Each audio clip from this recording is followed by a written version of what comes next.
प्रभु जब अपनी शक्तियों का प्रकाश करते हैं तो लगता है कोई त्रिभुवन में जिसकी रक्षा नहीं कर सकता, उसकी रक्षा के लिए मां भवानी दुर्गा अपना भयानक रूप धारण करके महिषासुर आदि दैत्यों का मर्दन करती है। प्रभु है उस रूप में, दूसरा नहीं है। उनकी सामर्थ्य कितनी है? दुर्गा कोटि अमित अरिमर्दन। हरि की सामर्थ्य कैसी? अमित दुर्गाओं जैसी। 1 करोड़ अरब नहीं, अमित दुर्गाओं जैसी दुष्टों का मर्दन करने की सामर्थ्य। अमित था नहीं कि कितनी सामर्थ्य है। एक दुर्गा रूप में जब हरि प्रकाशित होते हैं तो त्रिभुवन में कोई सामने खड़ा होने वाला नहीं होता। मां भवानी जिस समय अपने स्वरूप में आती, किसी की ताकत नहीं है। ये शुंभ निशुंभ इतने बलवान दैत्य थे, त्रिभुवन में कोई इनका बाल बांका भी नहीं कर सकता था। स्मरण किया समस्त देवताओं ने तो भगवान से ही शक्ति का प्रादुर्भाव हुआ। इतना सुंदर रूप मां भगवती का। शुंभ निशुंभ के पार्षद घूमते रहते थे, उन्होंने देखा, जाके बताया कि आपके महल में जितनी सुंदरियां उसकी दासी बनने योग्य भी नहीं है, ऐसी सुंदरी का हमने दर्शन किया। बोले मेरा जाके परिचय बताओ। बोले ऐसा नहीं लगता कि आपके परिचय बताने से केवल आ जाएंगी। तो उनका अगर ऐसा नहीं तो केश कर्षण निर्धुता गौरवा मां गरिष्यति, उसके गौरव को धूल में मिलाते हुए बाल पकड़कर घसीट कर हमारे पास लाओ। मार्कंडेय पुराण। उनके पार्षद गए और बताया हमारे मालिक शुंभ निशुंभ है, उनका आदेश है कि आप महल में चलो और आदर सहित, अगर आप ऐसा ना करते हैं तो मैं आपका निरादर करते हुए बाल पकड़कर घसीटते हुए ले जाऊंगा। देवी जी ने मुस्कुरा दिया और कहा अपने मालिक से कह दो जाकर के कि हम उसी की आज्ञा पालन करती है जो हम पर युद्ध में विजय प्राप्त कर ले। वो जाके बोले हाँ वो तो मतवाले, त्रिभुवन में कोई जोड़ ही नहीं था। आए और उद्दंडता पूर्वक वचन बोलने लगे। माता जी ने कहा बस तब तक बोल ले जब तक मैं मधु का पान कर रही हूं। बस ये पान करते ही तेरी जीवन लीला समाप्त हो जाएगी। ऐसा ही हुआ। जो ही पान करके सिंह पर सवार होकर गर्जना की, सारा का सारा अहंकार धूल दूषित हो गया, काट के फेंक दिया। ऐसी अनंत अमित दुर्गाओं जैसी सामर्थ्य हमारे प्रभु श्री हरि में, अमित दुर्गाओं जैसी, क्योंकि अनंत शक्तियों के स्वामी हैं। उनकी लीला में क्यों में हो? अरे वो जब करुणा करते हैं, अपनी महिमा से उतरते हैं, तो भक्त जब ऐसे कर देता है तो डरप जाते हैं। माधोदास बाबा ने कहा नहीं चलना तुम्हें ब्रज में, हम तुम्हारी कहां तक सेवा देखेंगे, तुम्हें बाल भोग राजभोग। बाबा जी हैं, कभी मिला कभी यहीं रहो। कोई बाबा आपके बिना नहीं रह सकते। दोबारा बोल नहीं पाए जगन्नाथ। ये सुन करके हृदय बलिहार होता है। ओ ऐसे सामर्थ्यशाली प्रभु अपने भक्त के प्रेम प्रणय पर भी कितना डरते हैं। ये भक्त नाच पड़ता है। ये कुतर्क की संशय की वृत्ति यहां प्रवेश नहीं करती। दुर्गा कोटि अमित अरिमर्दन। अमित गिनती नहीं ऐसी अनंत दुर्गाओं जैसी शक्ति हमारे प्रभु में विराजमान है। शक्र कोटि सत सरिष विलासा। आहा, अरबों इंद्र जैसा विलास प्रभु में। अरबों, एक इंद्र त्रिभुवनपति है, अरबों इंद्र के समान प्रभु का ऐश्वर्य है। और नवशत कोटि अमित अवकाशा, जिस एक आकाश के लिए गरुड़ जी से कह रहे हैं कि मच्छर से लेकर आप तक उड़ते हुए पार पाए, बोले ऐसे अरबों आकाश के समान अवकाश है प्रभु में। मरुत कोटि सत विपुल बल, रवि सत कोटि प्रकाश, शशि सत कोटि सुशीतल, समन सकल भव त्रास। अरबों पवन के समान महान बल है। अगर त्रिभुवन में कोई बल है तो पवन में बल है, वायु बल। बड़े बलवान देवता, बल में इनके समान कोई नहीं। इन्हीं के अंश से प्रकट होते पवन पुत्र हनुमान, और इन्हीं के अंश से प्रकट होते पवन पुत्र भीम। बेजोड़ बलशाली महात्मा दोनों। महात्मा बेजोड़ बलशाली। जेगिर चरण दे हनुमंता, चले उसगा पाताल तुरंता। जिमि अमोघ रघुपति कर बाना, ये ही भांति चले हनु। किलकार दे तो राक्षसियों के गर्भ गिर जाते थे। ऐसे महान बली हनुमान जी। और भीम का क्या कहना है? जब ये देव पुष्प उड़ करके आया और द्रौपदी जी को दिया गया, तो द्रौपदी जी ने कहा इसका जोड़ होना चाहिए इस पुष्प का। सबसे कहा पर किसी ने नहीं सुना। भीम ने कहा कहीं भी मिलेगा मैं इससे लाएंगे। ऋषियों ने समझाया कि आगे मत बढ़ो, ये यक्षों की भूमि है, युद्ध हो जाएगा और तुम्हें तैयारी करनी है हस्तिनापुर के लिए, और तुम इधर, वो सब दिव्य हैं, पवन पुत्र हैं, किसकी मां ने अपने वेग को बढ़ाया। तो महाभारत में पढ़ के देख लो, इनके चलने के वेग से वृक्ष उखड़ उखड़ कर गिर रहे थे। ऐसे जब चल रहे थे तो चलने के वेग से वृक्ष उखड़ जाते थे भीम के। तो हनुमान जी ने सोचा किसी के समझाए तो समझेंगे नहीं, तो आगे पवन पुत्र ही बैठ गए, बूढ़े बानर का वेश लेकर, लंबी पूंछे से। मार्ग में मर्यादा है, किसी पशु को भी नहीं लांघना चाहिए। विवेकवान उपासक ऐसा नहीं कि कोई सो रहा है पशु भी आप उसे लांघ जाए, ऐसा नहीं। जो विवेक है, जो मर्यादा है, वैसे किसी सोते हुए को लांघना नहीं चाहिए। उन्होंने कहा है वृद्ध बानर, ये अपनी पूंछ हटा ले और मार्ग दे दे, इस समय मैं विशेष कार्य के लिए जा रहा हूं। तो उनका जब कही दिया है वृद्ध, तो आप समझ ही रहे होगे कि वृद्ध में क्या ताकत होती है। अब मेरी ताकत पूंछ हटाने की नहीं रह गई है, आपने तो वृद्ध ही कह दिया है, तो आप समझ रहे हो ना, आप पूंछ हटा लीजिए। कहा हमारी आज्ञा की अवहेलना करे, ऐसे उठी नहीं, दोनों हाथ लगाया, नहीं उठी, पूरी ताकत लगा दी। पवन पुत्र भीम की पूरी ताकत लग गई, पूछ जरा से भी नहीं। हाथ जोड़ के खड़े बोले हम समझ गए हमारे बड़े भ्राता आप हनुमान जी हैं, क्योंकि ऐसा कोई बानर सृष्टि में पैदा नहीं हुआ कि मैं उसकी पूंछ ला हिला सकूं, मैं समझ गया।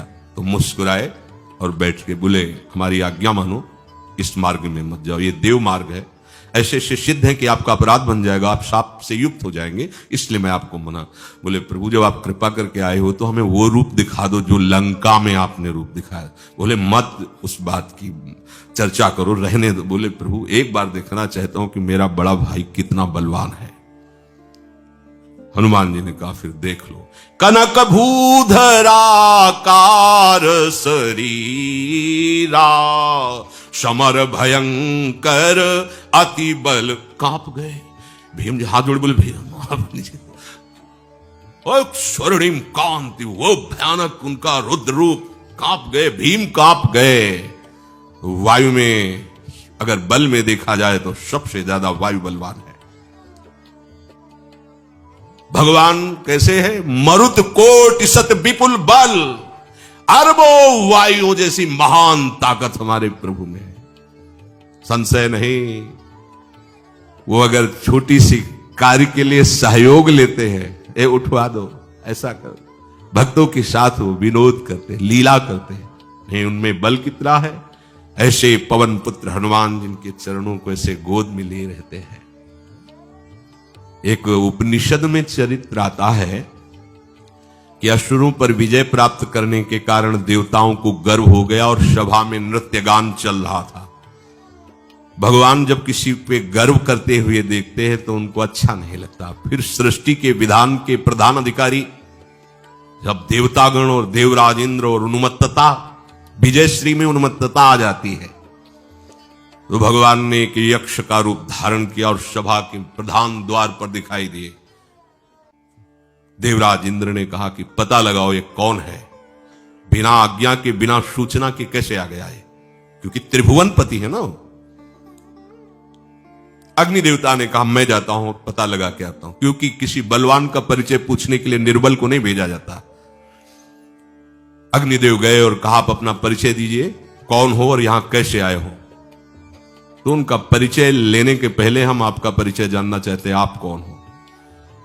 उन्होंने कहा कि मैं अग्निदेव हूं, सामर्थ्य आपकी, त्रिभुवन को उपले की तरह भस्म कर सकता हूं। मैं समस्त प्राणियों के उदर में बैठकर अन्न और जल का पचाकर जीवन दान देता हूं, जीवन पोषण करता हूं।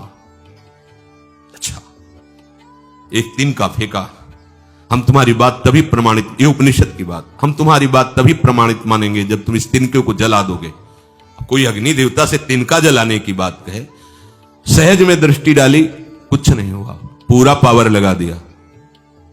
यक्ष जी ने मुस्कुरा के कहा तुम तो कहते थे पूरे त्रिभुवन को उपले की तरह जला दूंगा, अब गिरिवा झुकाई पहुंचे। देवराज इंद्र ने कहा कौन है? बोले असमर्थ रहा उनका परिचय जानने में, वायु देवता।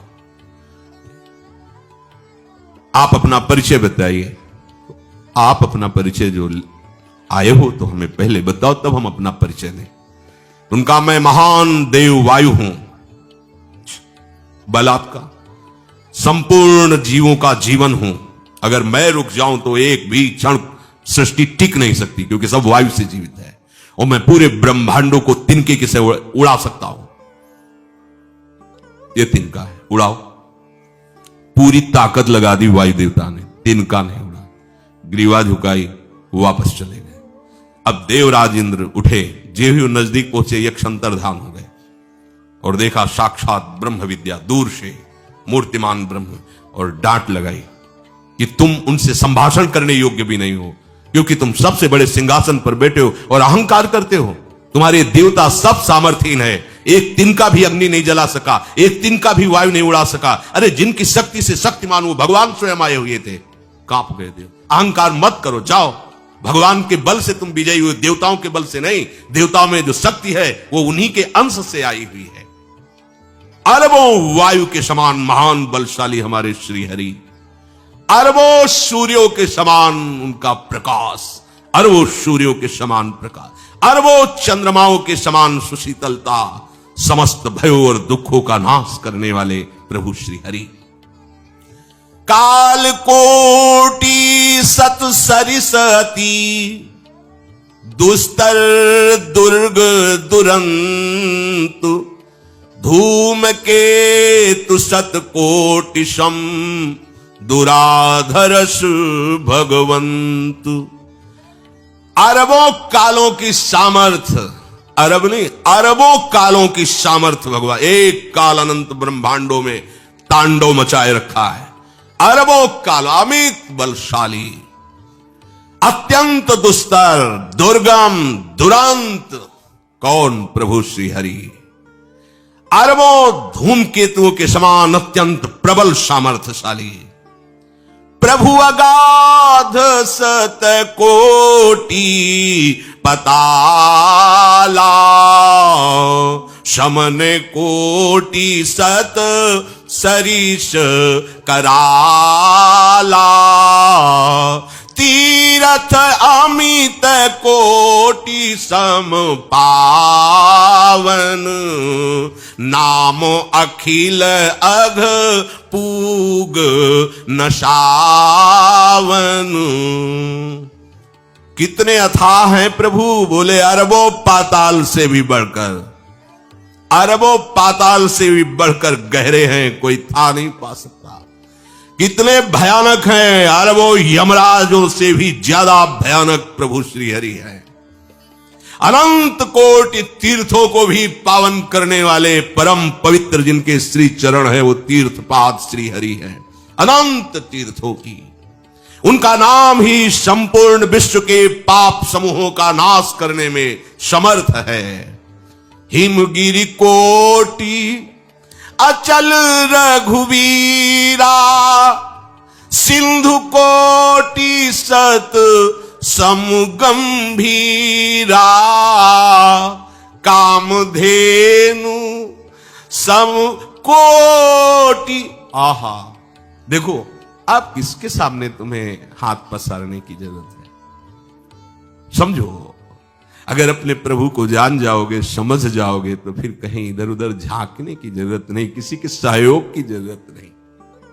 कैसे प्रभु? ऐसे वो स्थिर हैं कि जैसे तूफान चल रहा और हिमालय का आश्रय ले लो तो डरने की जरूरत नहीं, कोई भी तूफान हिमालय को उखाड़ नहीं सकता।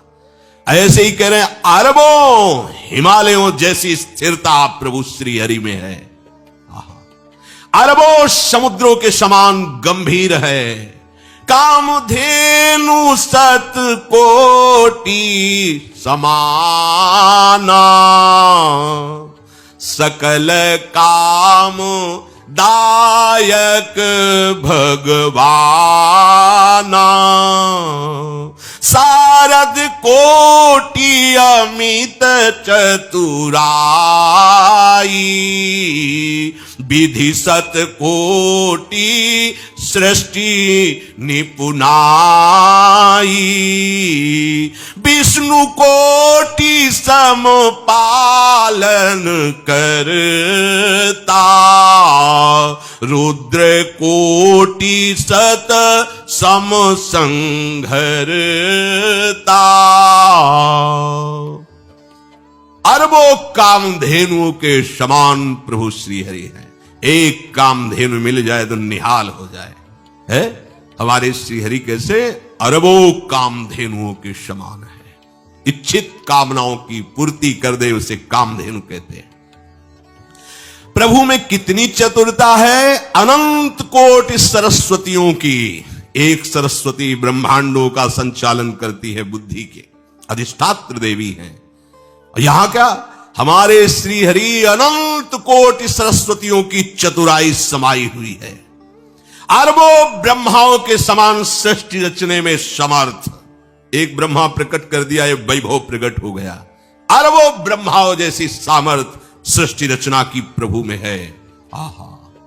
और अरबों विष्णुओं के समान पालन करने की सामर्थ प्रभु में है। अरबों शंकर के समान संहार करने की सामर्थ्य प्रभु में है।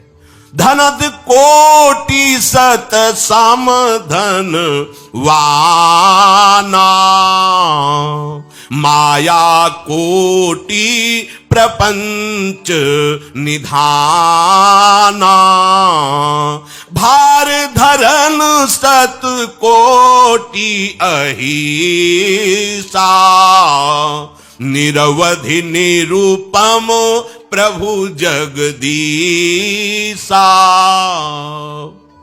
अरबों कुबेरों के समान धनवान है। अरबों मायाओं के समान सृष्टि करने में सामर्थ्यशाली है। अरबों शेष भगवान के समान अनंत भार उठाने में समर्थ है। जगदीश्वर प्रभु श्री हरि की कोई उपमा कोई सीमा नहीं है। ये उपमा रहित और सीमा रहित है। निरुपम न उपमा आन राम समान, राम निगम कहे, जिम कोटि सत खद्योत समु, रवि कहत अति लघुताल है। यही भांति निज निज मति विलास, मुनीस हरि बखा नहीं। प्रभु भाव गाहक अति कृपालु, सप्रेम सुनि सुख मानहि। प्रभु भाव गाहक अति कृपालु, सप्रेम सुनि सुख मानहि। प्रभु श्री हरि उपमा रहित है। उनकी कोई अनंत ब्रह्मांडों में किसी से उपमा नहीं दी जा सकती। प्रभु के समान केवल प्रभु हैं, ऐसा वेद कहते हैं। अरबों जुगुनियों के समान यदि सूर्य को कहा जाए तो सूर्य का अपमान होता है, सम्मान नहीं। ऐसे ही जो अभी तक वर्णन किया गया उसको समझो। अरबों जुगनुओं के समान यदि सूर्य को कहा जाए तो सूर्य की प्रशंसा नहीं, एक तरह से अवहेलना है। आहा। इसी प्रकार अपनी बुद्धि के विकास के अनुसार मुनीश्वर, अपनी बुद्धि के विकास और प्रकाश के अनुसार मुनीश्वर प्रभु का वर्णन करते हैं। गुण महिमा नाम बल पर था कोई नहीं पाओ, आज तक कोई था नहीं। ऐसे प्रभु की लीला में कोई कुतर्क, कोई संशय, अब वो क्या बुद्धि है उसका खुद विचार करें।